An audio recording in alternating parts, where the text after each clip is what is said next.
Mesdames, Messieurs, bonjour. Vous êtes dans le bœuf littéraire sur GMTV+, un bœuf littéraire qui s'est déplacé aujourd'hui à la frontière de la région parisienne pour rencontrer quelqu'un que vous connaissez sur GMTV+, car vous lisez chaque semaine ces éditos, les éditos de Michel Lobé-Etamet. Il est aussi écrivain, pour ceux qui ne le savaient pas, mais pour ceux qui suivent GMTV+ depuis plusieurs années, vous le savez. Nous sommes donc au domicile de Michel Lobé-Etamet, le rencontrer pour nous parler de son tout nouveau roman qui est tout frais, que nous allons découvrir dans quelques jours ou dans quelques heures, comme vous le souhaitez. Bonjour Michel Lobé. Bonjour Jackie. Comment allez-vous? Mais très bien, il fait un peu chaud, mais c'est la saison qu'il veut. Un peu chaud, 40 degrés aujourd'hui. Oui, mais là, nous sommes à l'intérieur, heureusement. Nous sommes le 19 juillet 2022. Vous habitez les Yvelines. Saint-Martin de Brétancourt. Vous voulez donner l'adresse? Non, pas donner l'adresse. Alors, tout récemment, vous êtes d'abord auteur d'un livre qui a fort marché, qui a fait beaucoup de bruit au Cameroun. Je vais le rappeler. Cameroun, au chevet d'un régime à l'agonie, publié aux éditions L'Harmattan, il y a de cela 2 ans ou 3 ans par là. 2 ans. On en avait parlé sur GMTV+ déjà. Tout à fait. D'accord. Vous avez écrit d'autres livres. Je n'ai pas tout dans la tête. Pouvez-vous nous citer quelques-uns? Alors, je suis un coordinateur du livre de l'essai qui a été sorti au Maroc. Ah oui. En décembre dernier, en novembre dernier. Novembre. Vous l'avez présenté samedi 13 novembre 2021 à Marrakech. À Marrakech. Dont le titre est « Qu'est-ce que l'Afrique ?» C'est un livre qui a été conçu par les éditions Samboura au Maroc. L'objet était de présenter l'Afrique de manière individuelle. Donc 22 intellectuels, entre guillemets, africains et de la diaspora ont été choisis pour écrire ce livre. L'objet, c'était de définir chacun à sa manière, sans aucune contrainte, en toute liberté, sa manière de percevoir l'Afrique. Qu'est-ce que l'Afrique pour lui? Est-ce que je peux prendre ma part là-dedans? Tout à fait. Dire aux téléspectateurs que j'ai eu l'honneur de vous demander, je n'aurais pas choisi, de vous demander de rejoindre Eugène Ebodé sur ce projet-là. C'est comme ça que vous êtes mis ensemble sur cet essai-là. Eugène a été l'initiateur de ce projet avec l'Académie royale du Maroc. Donc ce sujet a pris corps entre septembre et octobre et nous nous sommes donc réunis tous en novembre à Rabat pour la parution de ce livre qui, il faut le répéter, sera traduit en plusieurs langues dans la mesure où les éditions Gallimard ont acheté tous les droits. Pourquoi? Pour le publier en France. En ce moment, il n'est pas disponible en France, il est disponible au Maroc, mais sous peu, il va être vendu en France, le bouquin.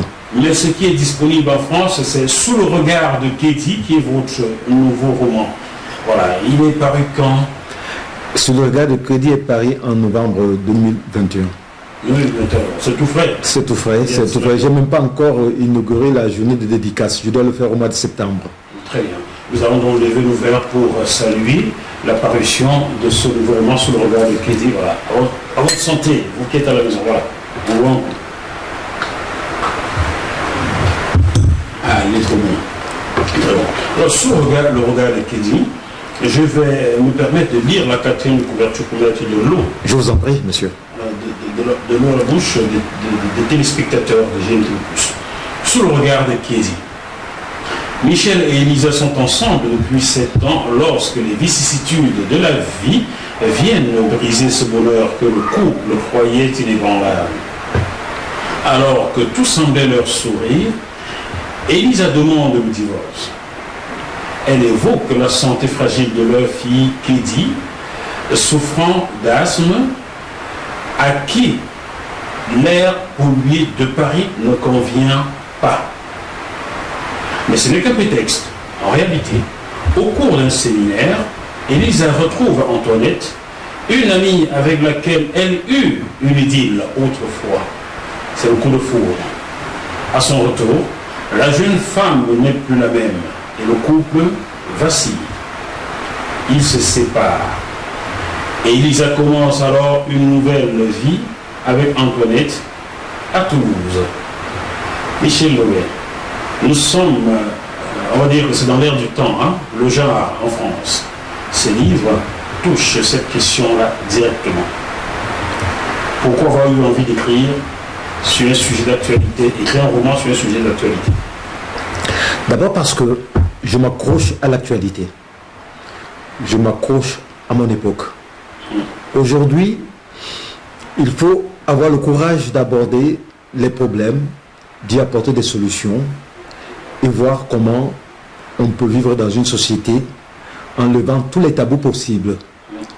Donc, mon livre est, comme on le dit, contemporain.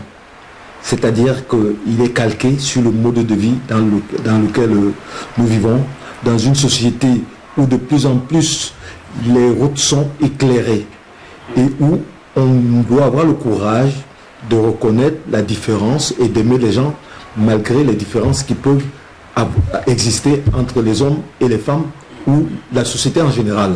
Et l'homosexualité, puisque c'est c'est du sujet dont nous voulons parler, aujourd'hui n'est plus un sujet tabou.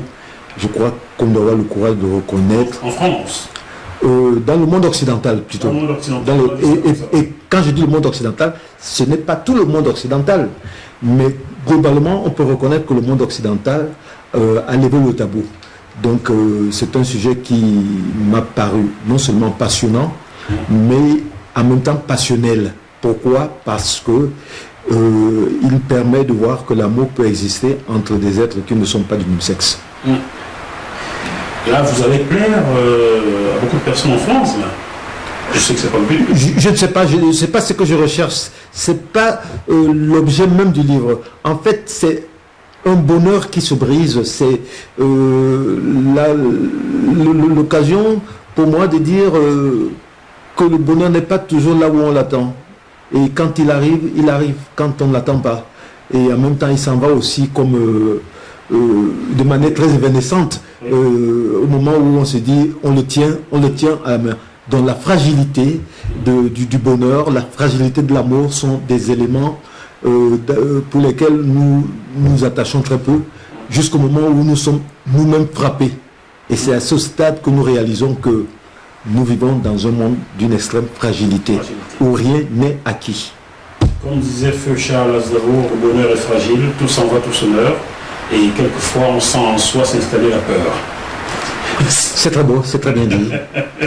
Donc, je vais lire un passage de ce livre qui va certainement vous parler à beaucoup de personnes dans le monde occidental et peut-être aussi en Afrique. Le monde en général, parce que l'hypocrisie dans laquelle nous vivons nous permet de dire aujourd'hui que l'homosexualité, si on en parle en Occident, c'est tout simplement parce que les langues arrivent à se délier. Mais l'homosexualité, elle existe dans toutes les sociétés possibles. Parce qu'il ne faut pas l'oublier, il y a deux types d'homosexualité. Il y a l'homosexualité biologique et il y a l'homosexualité dite économique. Il y a des hommes qui se prostituent pour avoir de l'argent. Et il y a l'homosexualité biologique qui est une question d'équilibre hormonal.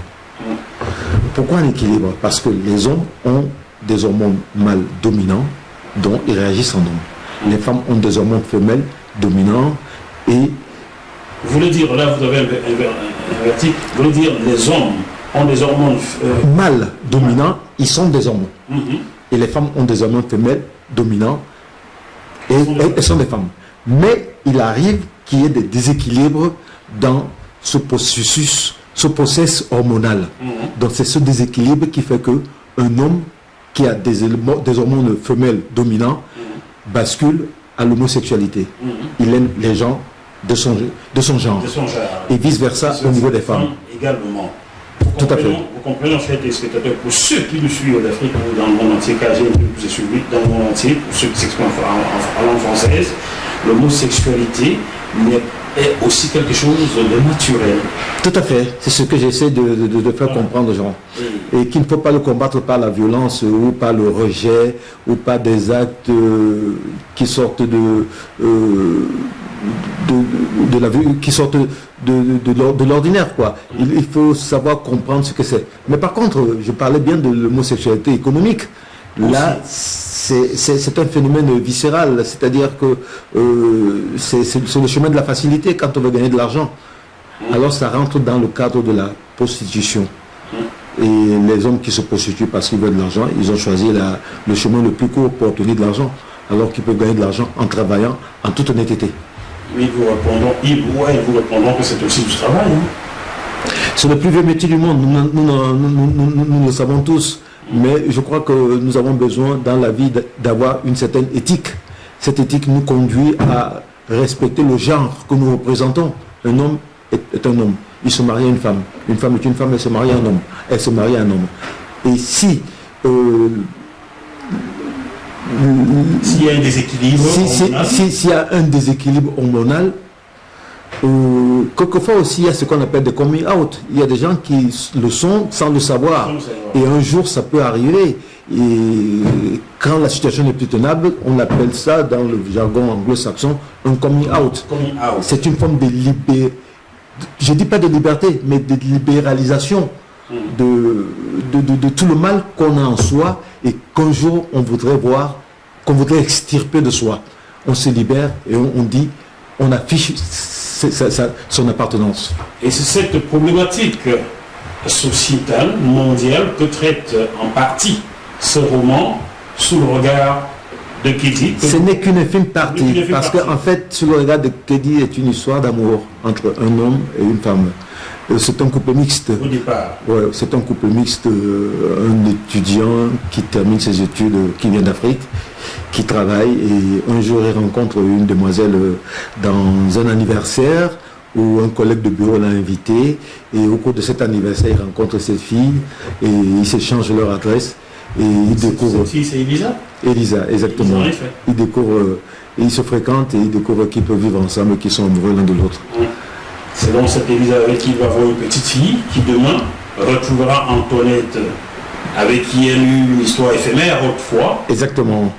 C'est-à-dire que c'est une normalienne qui enseigne la philosophie et au cours de ses études, elle a eu une brève relation amoureuse avec une fille, mais comme ça ne faisait pas bon chic, bon genre, la direction leur a dit on ne peut pas supporter ça chez nous. Nous sommes une école qui a un certain prestige et de ce point de vue, nous ne pouvons pas tolérer une telle relation. Ce qui mettra fin à cette relation. D'autant plus qu'elles n'étaient pas préparées toutes les deux à pouvoir affronter la société. Donc elles vont se séparer. Elisa va vouloir recommencer sa vie, Antoinette de son côté la sienne. Et Elisa se mariera. Le hasard voudra qu'elle rencontre quelqu'un, ce jeune Africain qui de surcroît est noir dans une société où le racisme n'a pas encore été complètement banni. Mais ils affronteront les regards. Étant donné que tous les deux ont un profil intellectuel assez élevé, ils arriveront à tenir tête à la société. Voilà.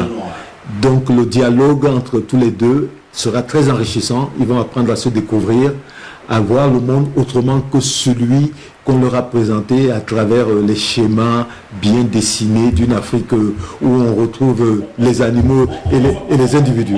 On va y arriver. J'ai prévu des questions là-dessus. Est-ce la raison pour laquelle la couverture de ce roman a été choisie en deux couleurs, noire et blanche? En vérité, c'est un hasard d'un designer qui a voulu le faire. Mais ça coïncide bien avec l'objet du livre lui-même. Bon, ça va beaucoup plaire aux publicistes débutants que vous connaissez sans doute, le noir et blanc. Tout à fait. Benetton, c'est Minicolors, quelque chose comme ça. Voilà. Unity Color, voilà. Tout à fait.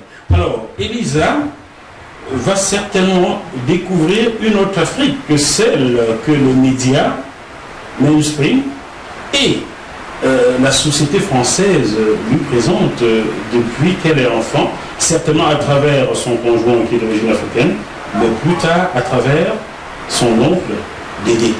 Son oncle Dédé, et elle fera donc, comment dire, elle ira en vacances en Afrique, au Cameroun. Parce que ce que le monde ici ne comprend pas, le monde occidental, le monde français, quand on parle d'Afrique, on ne parle pas d'État, on parle de l'Afrique. L'Afrique est un ensemble, c'est un tout. Peu de gens, quelques gens encore ne savent pas que l'Afrique a plusieurs États, comme l'Europe. Et même plus grand que l'Europe. Non, ne parlons pas de superficie, ça c'est encore un autre problème que les médias bien pensants déforme. Mais là n'est pas le sujet. Mais Elisa voudra voir où je suis né, découvrir mes parents. Et avant ce départ, son oncle à elle lui dit j'ai des livres sur l'Afrique que j'aimerais que tu les lises pour voir le risque que tu cours en allant là-bas. D'abord, il y a beaucoup de moustiques. Est-ce que si tu vas là-bas, tu vas revenir? Ce que je n'ai pas voulu dire à cet oncle, qui était bienveillant d'ailleurs, mais qui souffrait d'ignorance, il faut le dire. Comme beaucoup, c'est que moi je suis en Afrique, je suis venu, je n'ai pas de boutons de moustique sur mon visage. Et que tous les coopérants qui sont en Afrique ne reviennent pas avec des boutons, ils ne sont pas tous frappés de malaria. Ils reviennent avec bien d'autres choses. Ben, ils ramènent des femmes aussi. Le manganèse, le diamant, l'or. Oui, mais ils ramènent des femmes aussi. Voilà. Donc, à travers des manuscrits, à travers des revues, des centres de loisirs et des maisons touristiques, l'oncle va collectionner beaucoup de documents sur l'Afrique et plus particulièrement sur le Cameroun.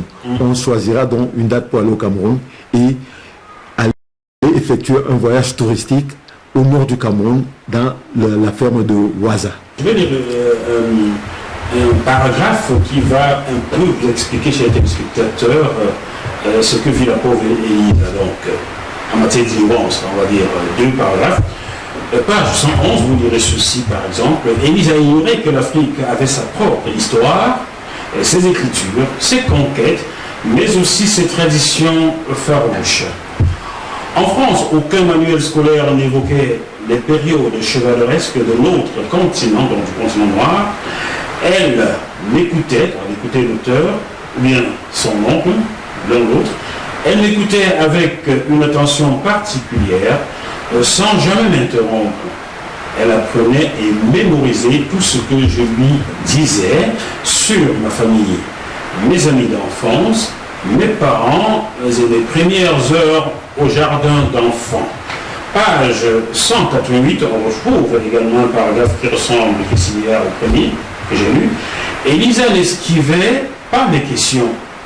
J'aimais aborder avec elle des sujets sur la francophonie, le rôle de la France en Afrique ou la néocolonisation qui avilit les peuples. J'aimais aussi l'écouter quand elle me parlait de sa famille, de son oncle et parrain Dédé, qui a toujours été à ses côtés. André, de son vrai prénom, n'avait pas eu d'enfant. Il portait sur Elisa toute son attention. Sa femme était morte d'un mal inconnu après une forte grippe. Il ne s'était pas remis de cette tragédie qu'il évitait d'évoquer en famille. J'espère que ce n'est pas en Afrique que la femme de Dédé avait chopé la grippe qu'il avait tué. Donc elle est quand même morte en France où il n'y a pas de moustique. Comme tu vois, les stéréotypes, les préjugés.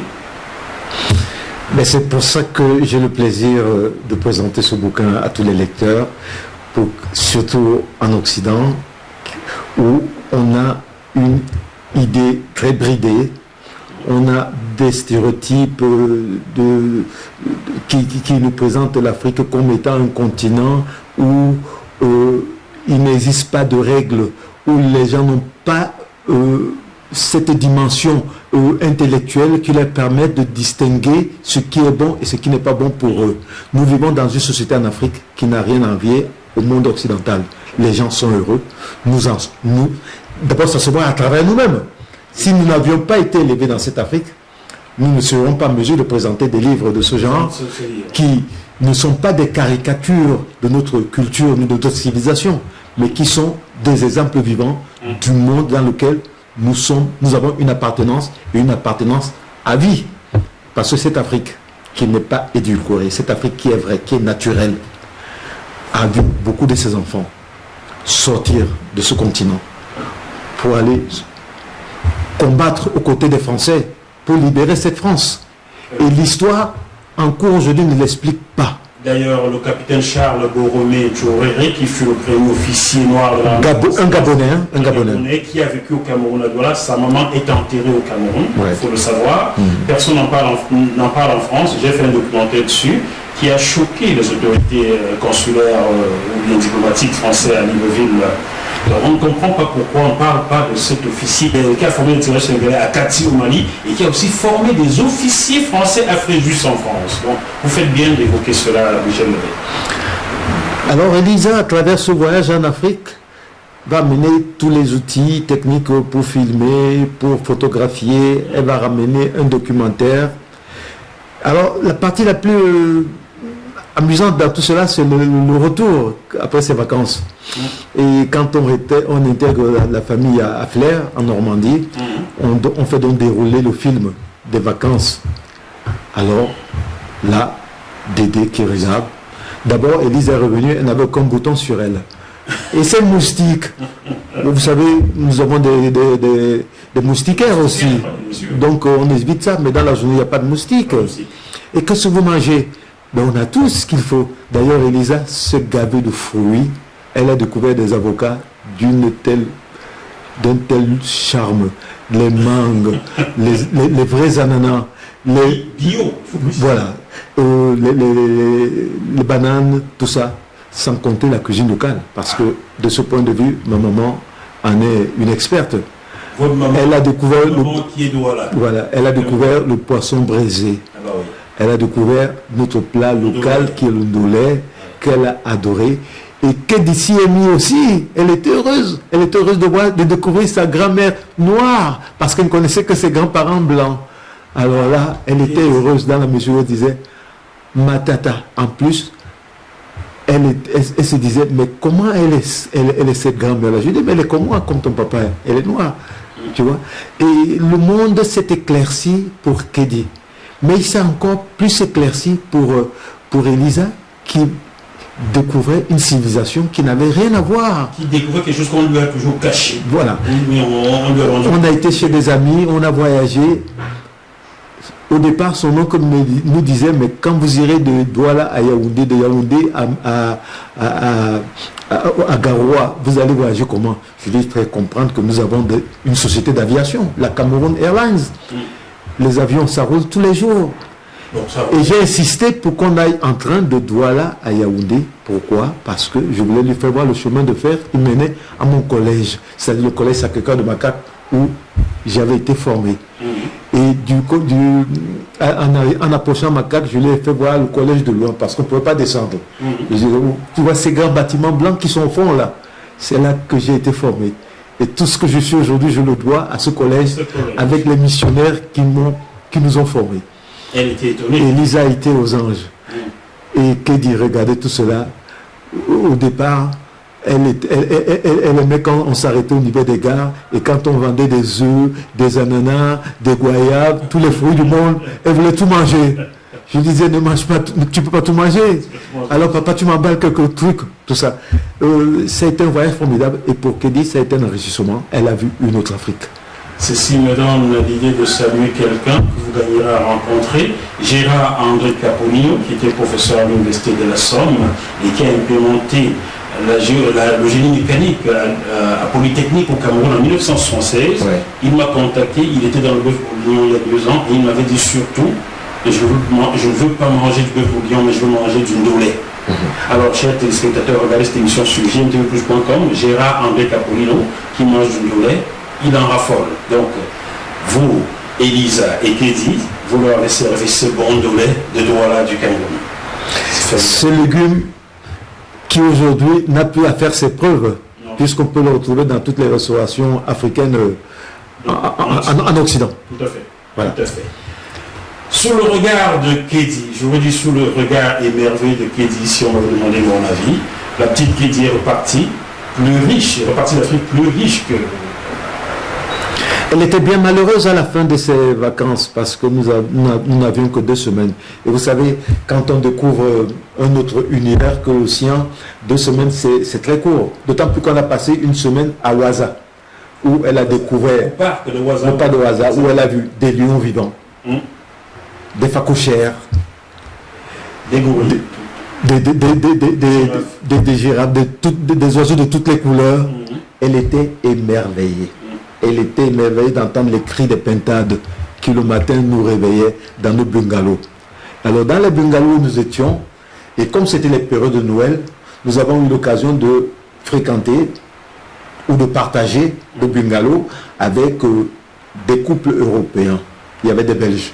Alors moi, j'en ai rigolé parce qu'il y avait un Belge qui arrivait avec un casque colonial sur la tête parce qu'il était convaincu qu'il fait très chaud en Afrique et que pour éviter l'insolation, il fallait un casque. Il avait une saharienne en tenue et des bottes de ces expéditeurs quoi, qui traversent l'Afrique tout entière. Alors quand il est arrivé dans le restaurant le matin, tout le monde le regardait et avec émerveillement il disait mais celui-là il sort d'où? C'était un ancien combattant. Voilà. Mais c'est l'idée qu'il avait de l'Afrique. Donc pour sa première journée dans le parc, il s'est mis en tenue coloniale. Et dans la fournaise du nord du Cameroun, voilà. Il fait en moyenne 35 degrés. Voilà. Alors tout le monde en a rigolé. Évidemment, le lendemain, il a changé de tenue. Il est en t-shirt. Il est en t-shirt, voilà. Alors, chers téléspectateurs, quel occidentaux qui est jamais allé en Afrique, faites-y un tour, tout simplement. Vous verrez que les idées préconçues n'ont rien à voir avec les réalités sur le continent africain, voilà. Et lisez surtout ces livres avant de vous y rendre sur le regard de Kédi. Qui est en vérité une belle histoire d'amour. Belle histoire d'amour, c'est le roman donc de Michel Louis-Tonnet. On peut le trouver où aujourd'hui? Alors sur le regard de Kédi, évidemment, c'est mon éditeur de 3 colonnes qui le vend, mais il est vendu dans toutes les librairies de France et de Navarre.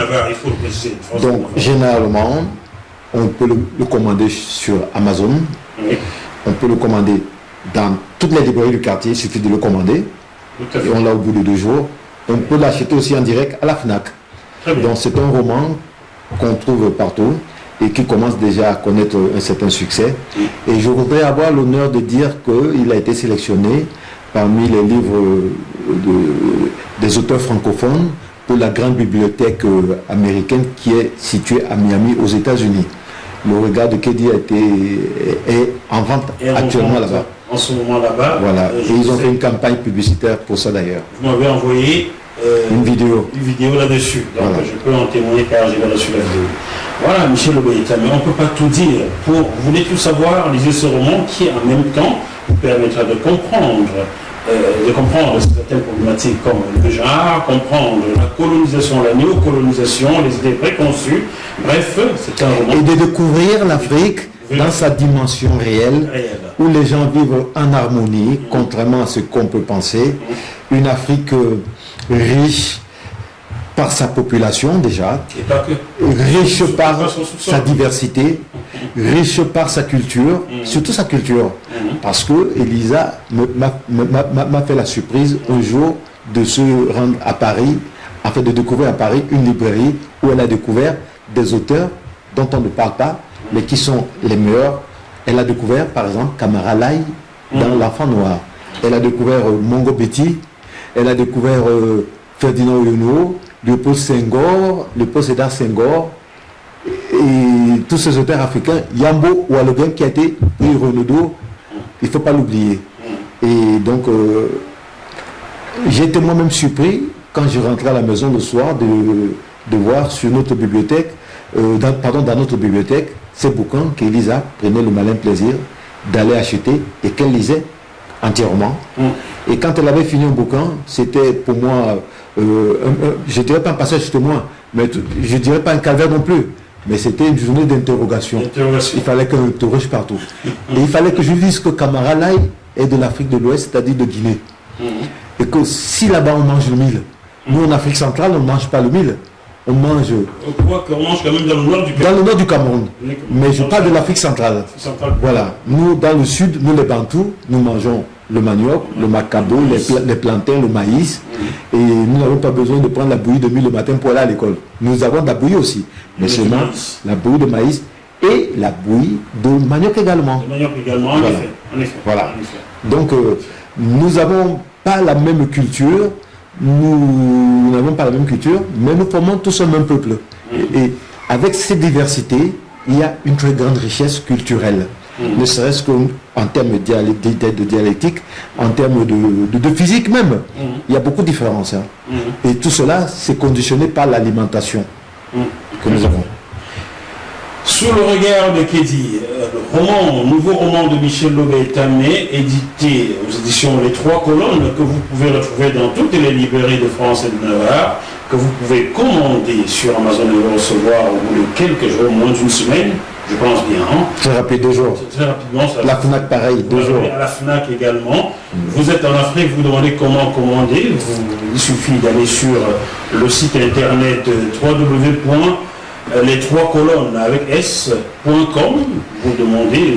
Et j'ajouterai d'ailleurs qu'en septembre, j'aurai une journée de dédicace. Je ne manquerai pas d'informer tous ceux qui me suivent à travers les réseaux sociaux pour les inviter à venir à cette journée de dédicace où j'aurai beaucoup de plaisir à partager et à échanger à travers Kédi.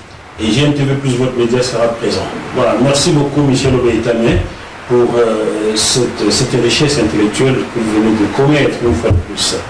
Et le prochain, il est déjà presque prêt aussi. Le prochain est prêt. Ça va être le petit bonhomme, ma jeunesse. C'est un scoop.